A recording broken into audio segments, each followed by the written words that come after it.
Hello and welcome to Dr. Viola Voilà Videos, a podcast and YouTube series produced here at ICAM in Ipswich. I'm joined by special guest Darcy Scanlon Moulton, a local Ipswich resident and artist. Please introduce yourself and any pertinent information before we get into it. So you did a wonderful job introducing me. And I've lived in Ipswich for about 16 years and raising 3 children here. Oh, wow. Yeah. My oldest daughter is a nurse at Maine Medical, and she lives in Windham, Maine. And my second daughter, Allie, is in San Francisco right now. She just graduated BC. And she is like computer programming. She's working for a tech startup, doing that whole thing out on the West Coast, living the left coast dream. Where on the West Coast? Do you get to visit? San Francisco. Oh, I love San Francisco. Yes, yeah. right? So I haven't been out since she landed, and I'm dying to get out. But she's been back a bit, which has been nice. And then our youngest is my son, Lachlan, and he probably wouldn't want me to mention his name, but I did. Too late. He's in 8th grade here at the middle school across the street. Oh, wow. Yeah. Yes, so I know you because of the Cultural Council. Yes. We are the newest members, me, you, and my husband, Logan. Yes. And longtime Ipswich Arts Association member. I'm a new member as well, but I've yet to go to a meeting because they always happen while I'm teaching in Boston. Oh, no. So that's how I know you. And I always like to talk about what are you doing currently in the town of Ipswich? So what am I doing currently in the town of Ipswich? Right now, I am serving on the Ipswich Cultural Council. I'm just a member and a worker ant a little bit on the Ipswich Art Association, but I'm also a member of the Friends of the Ipswich Public Library Board. And I've been on the board for about 8 years now. For the library? It's a long time, yes, for the library, which is one of like my real soft spots in my soul and my heart, are libraries.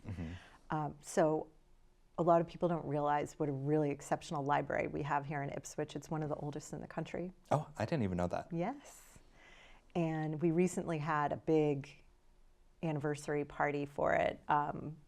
No one can really quite determine the full age of it because it's interesting that it has had over hundreds of years had different evolutions because public libraries weren't really a thing for a while. So it was a private library for a while, you know, only men, and then the community, and then a public library, you know, the evolution. They had a great presentation on it, and any of that can be found at the archives there if anyone's interested in it.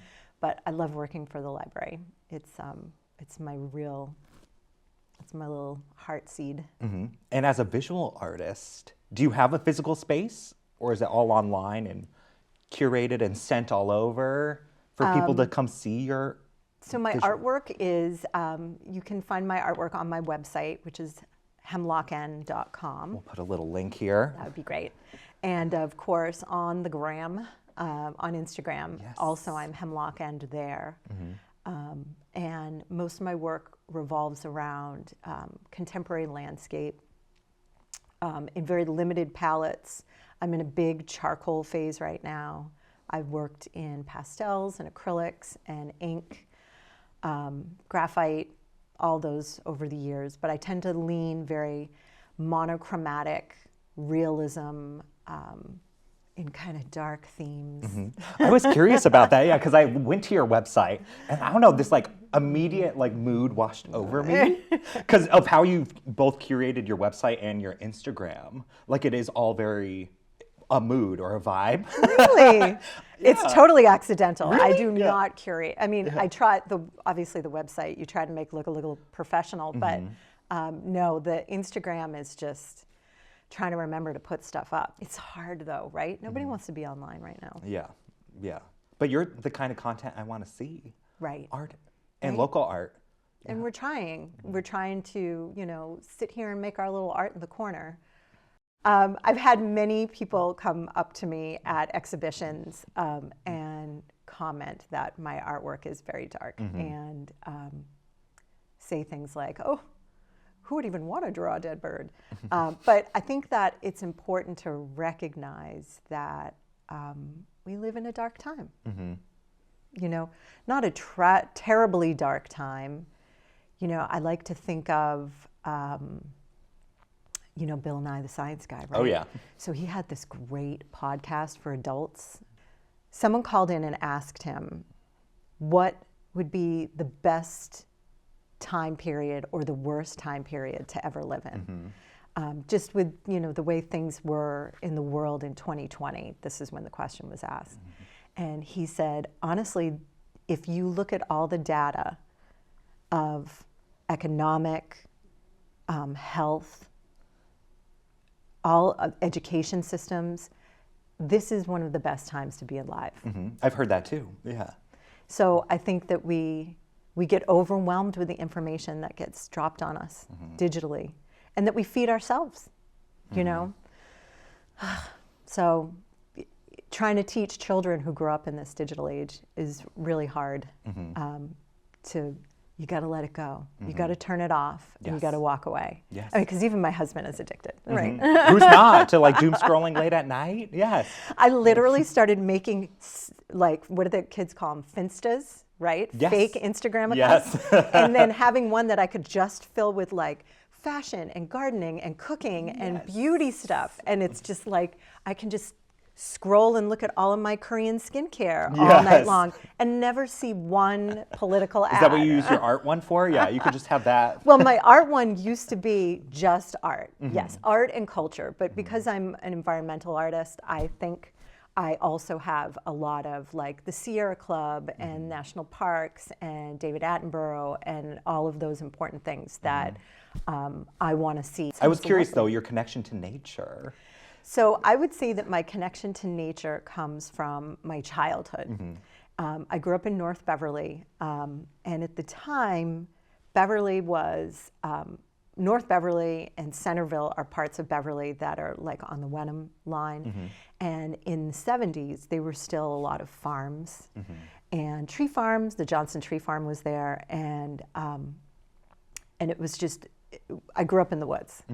I grew up in a house set back into the woods, and it had been owned by a ophthalmologist, eye doctor, right? But he was a horticulturist, and he had planted in our yard all of these really strange and exotic plants and trees and bushes and things that grew. But by the time we lived there, he had passed away a long time before then, and everything was just wild and overgrown. So it was like the secret garden, Yes, right? I love the secret garden. Like totally overgrown, and these like huge like smoke bushes with these vibrant red blossom, like smoke puffs and weird Lebanese cedars that were just like creaky and moany, and all this beautiful overgrown wilderness of private garden. So you always had this connection to nature. So that coupled with the fact that we grew up next door to my grandparents, and their house was just through a short path in the woods. And behind my grandfather's house, he kept about 3 acres of garden as a hobby after work. So I spent a lot of time outside and hiding in the woods. There weren't a lot of kids in our neighborhood. It was an older neighborhood. So that's where I think that my love for the outdoors comes from, because you then pile on top, growing up here in the North Shore is just a gift. It is one of the most beautiful places in the world.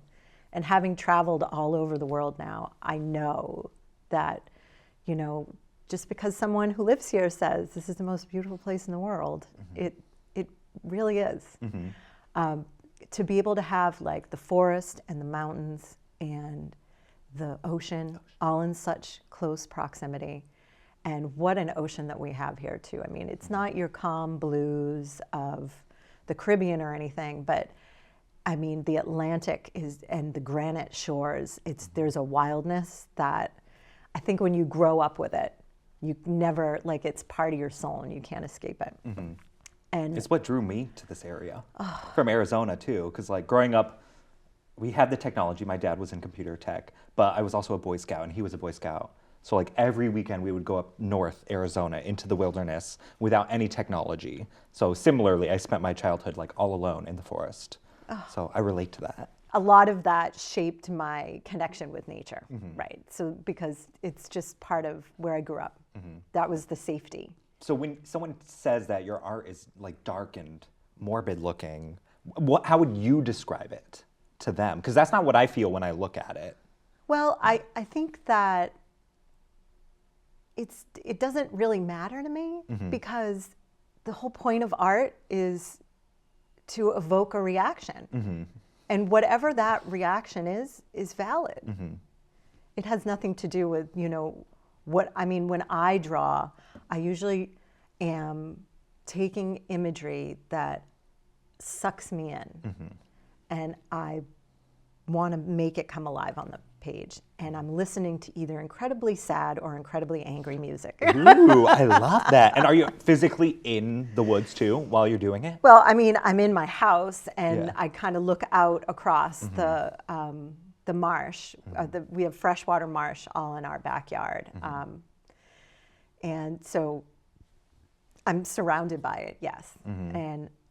But I'm usually like this because, I'm nearsighted. So I've got like the glasses off. Yes. And I'm like You're definitely known for your glasses. 3 inches away from the paper and just close. And then you have to like back up and see what happens. Well, you were saying, I couldn't tell based off of your website and your social media, but you said most of your art is very large, which is why you didn't bring any. Yeah, no, but then we could put some up here. Yeah, we hauling them in. I mean, because they're charcoals and pastels.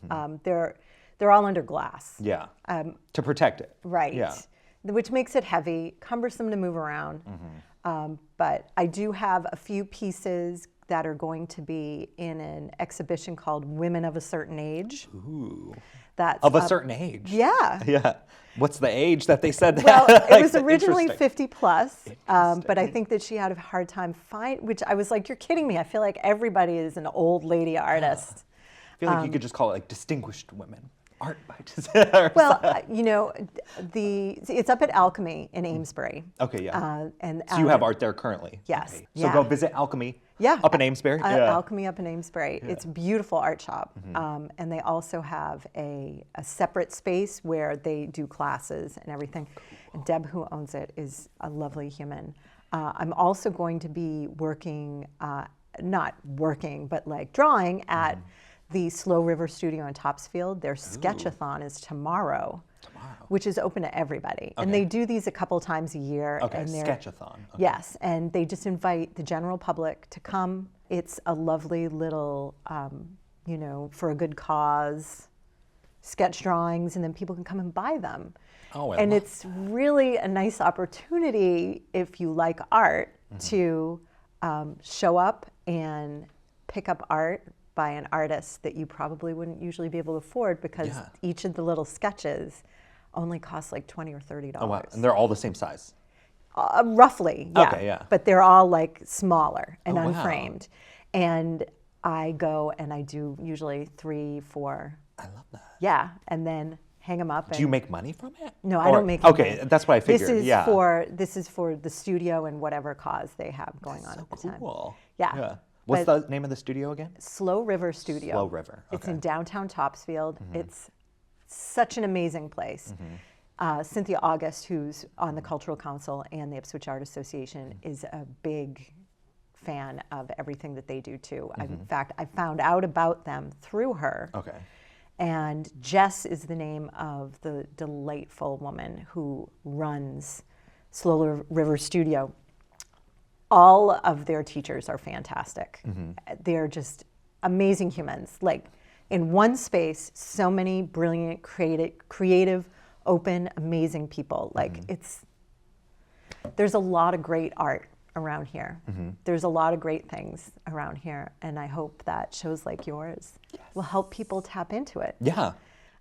So I did make my way back to Massachusetts after college.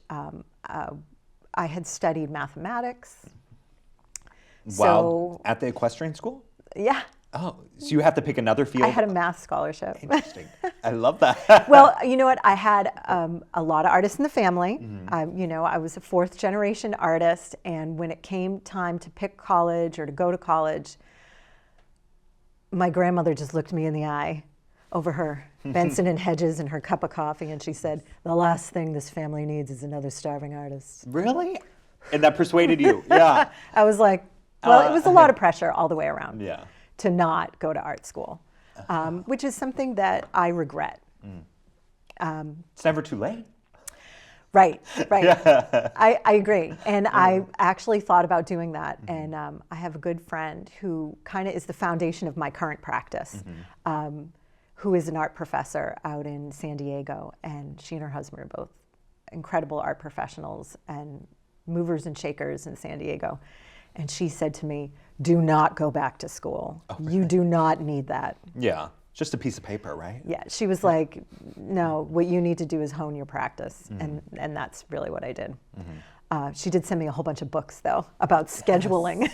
Scheduling? Yes, because the hardest part about being an artist is scheduling time for your practice. Oh, okay, yeah. Just working it into your daily life. Right, when nobody's paying you for it, unless you do it. Yeah. Yeah. I see that as just like a musician too. I'm sure. I schedule my practice or else I won't do it. Exactly. So that's exactly what she taught me to do. And that's what I do too. Because if I don't say I'm going to sit from this time to this time on these days, no, because then it's like, oh, look, the floorboards need to be dusted.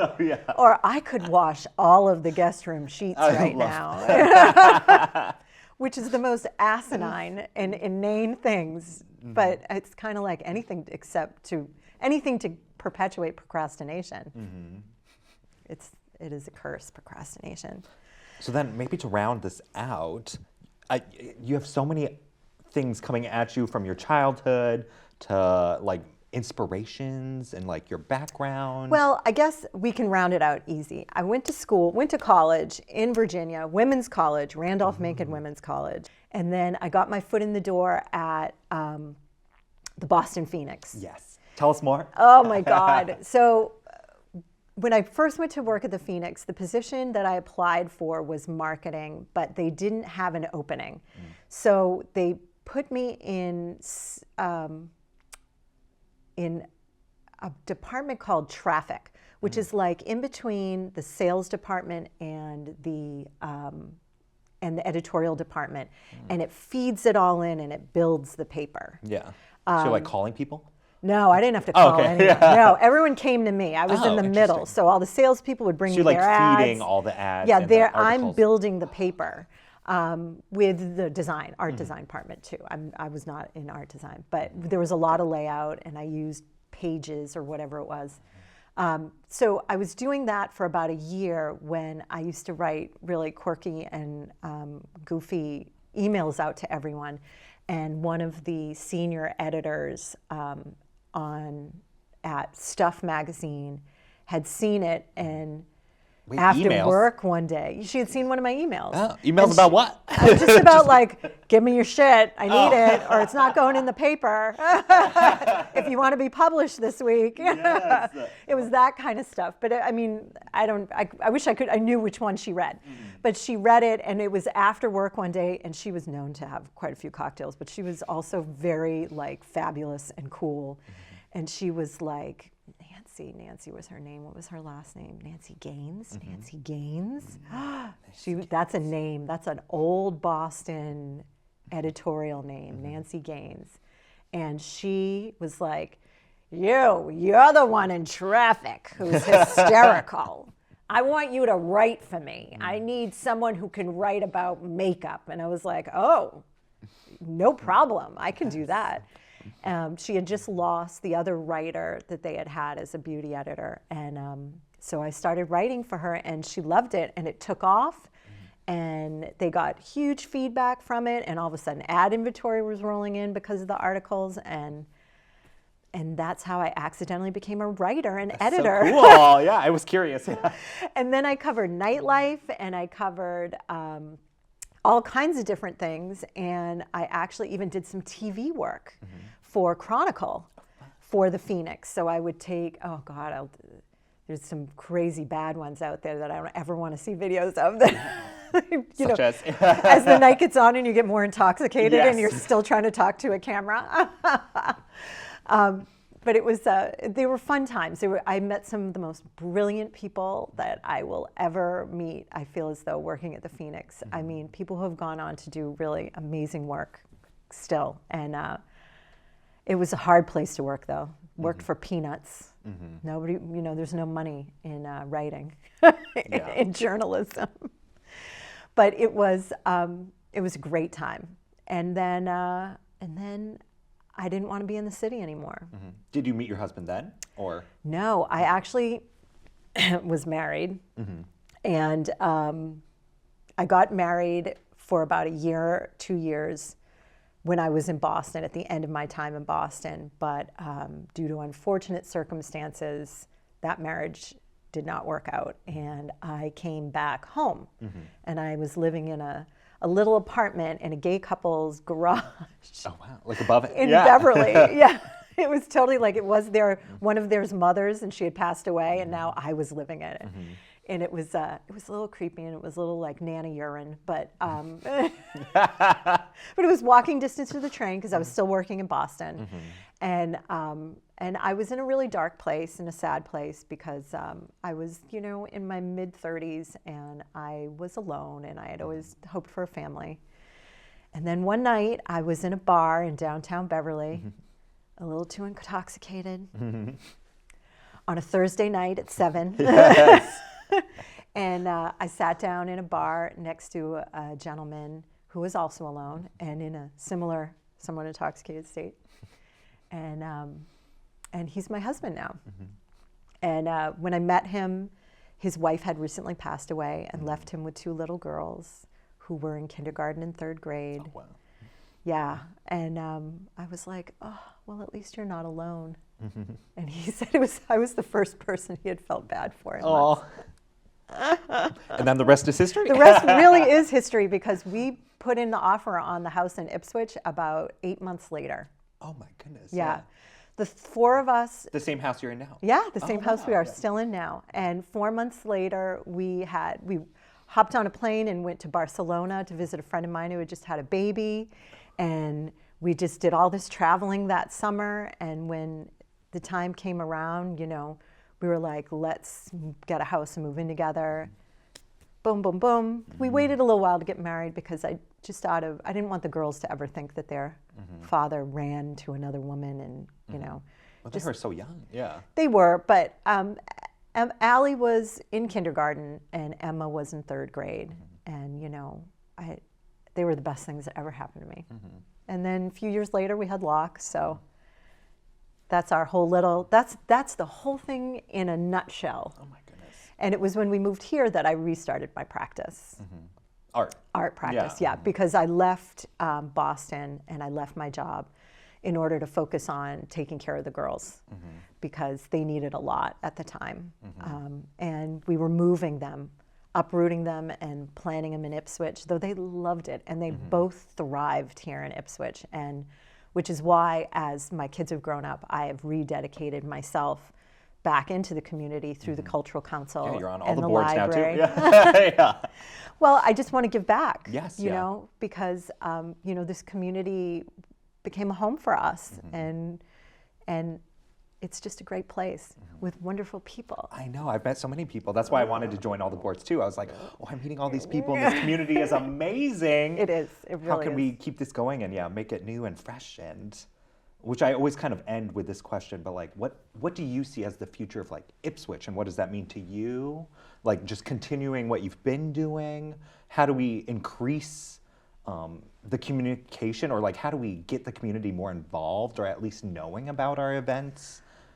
I think that is a great question. And I think that, Cynthia will probably kill me for saying this, but I think that the Cultural Council should be at the heart of that. Yeah. And I know that when I've seen how take Amesbury, for example, how that community has really grown artistically and culturally, and how their open studios become this big thing. It's really, by the force of will of the Cultural Council making it happen. But I want to make sure I say that it's not just on the Cultural Council, because it's really about synergy between the business community and the cultural community and the schools, and it's about everyone working together.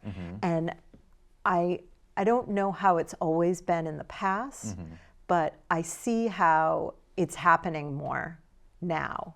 I know that at the library we're about to start with the Ipswich Art Association, a new quarterly art installation in the library's bookshop. I don't know if people know this, but the library has a bookshop inside of it where you can go and buy used books that are in great condition.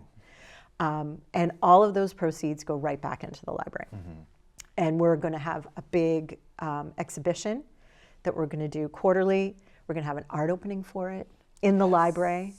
When is it? The first one is in June. Okay, and great, I can't remember the date off the top of my head. You can send it to me, yeah, and we'll post it. Yeah, I love I would that. love to go to that. Yeah. You should. Yes. You should be coming to all of these. Yes, I will be. Yeah. With your handsome husband. Yes, I will be. Yes, yeah, because that's the thing. It's like we want more events. So it's like, how could we get more businesses and people who own space in downtown Ipswich to open their spaces to artists? Because it's like, the artists are here. Yes. I'll do drag anywhere, story time, all ages. It's like, open it up. Yes. Yes, and it's just about finding those new connections. I know that Cynthia told me recently that they're going to start doing, the Ipswich Art Association is going to start doing some stuff with the new owners of the Ipswich Inn. Yeah. Oh. Yeah, and they're going to have like drawing days or something where you can go and you can sketch there. I'm talking out of school on that one. Yes, So yeah, Cynthia we'll talk to her. We'll find out what the but I think it's that kind of synergy, that the future of Ipswich is that kind of synergy of people taking advantage of what the town has to offer and people who have things to offer bringing it forward. Yes. Like you were saying, if you have space, if you have an idea, if the idea seems far-fetched, don't worry about it. The Art Association isn't just artists. You know this. It's musicians, it's thespians, it's writers, it's poets, and it's all of those things. And, things like Ipswich Illuminations are great examples of how those things are brought together. Yes, and the community, and I mean, I know COVID kind of like threw a monkey wrench into everything for a while, and people have had a little bit of I want to say it's like jet lag, right? That coming out of COVID. But there's all of these places that people can get together and can experience what the town has to offer, or at least to learn more about it. And at the end of the day, if you have an email address, you can contact any of these organizations and get on their mailing lists. Yeah. And other than that, we rely very heavily on John Muldoon and his wonderful newspaper. At the end of the day, we're living in a time where, you can make a difference if you want to. And different things here in town are just as important. My son the other day, I was like, so we're not going to buy anything on the 28th. And on the Ides of March, we're not going to buy anything. We're not going to do anything either. And he was like, well, is everybody really going to do this, or is it just going to be us? I'm like, it doesn't matter. Yeah. It's not about doing what everyone else does. It's about doing what we can do. Because if everyone thinks like that, then it'll make a difference. Yes, I agree. Right? Yeah. Trying to make a difference. Yes, yeah. You are making a difference. We are making a difference. So are you. Yeah. And I can't wait, to see how all these events turn out. Thank you so much for coming on my little podcast and YouTube series. Thanks for touring Tangent Land with me in my head. Yes, of course. Yeah. Thank you to Diane, the producer here at ICAM. Thanks, Diane. And join me next time on Dr. Viola Voilà Voices. Oh my God, I didn't know I was going to. I should have paid more attention. Sure. Yeah, otherwise we'll just ramble for like 20 to 40 minutes. I'm good at rambling. Yeah, I need a rating. Like, is this PG, PG-13? You should have said makeup ready. Yeah, makeup ready. Camera ready makeup. Not with your big dusty head of cotton candy hair like a freaking pencil troll. Eyes match your suit, Do they? by the way. Yeah, you're. Are they changing into more Yeah, green? Because yeah, they they're do going- get more green. Yeah. Well, you've also got green right there behind you, so they're trending green right now. You're making me feel so springy. Your Oh, thank color you. theory is fantastic too.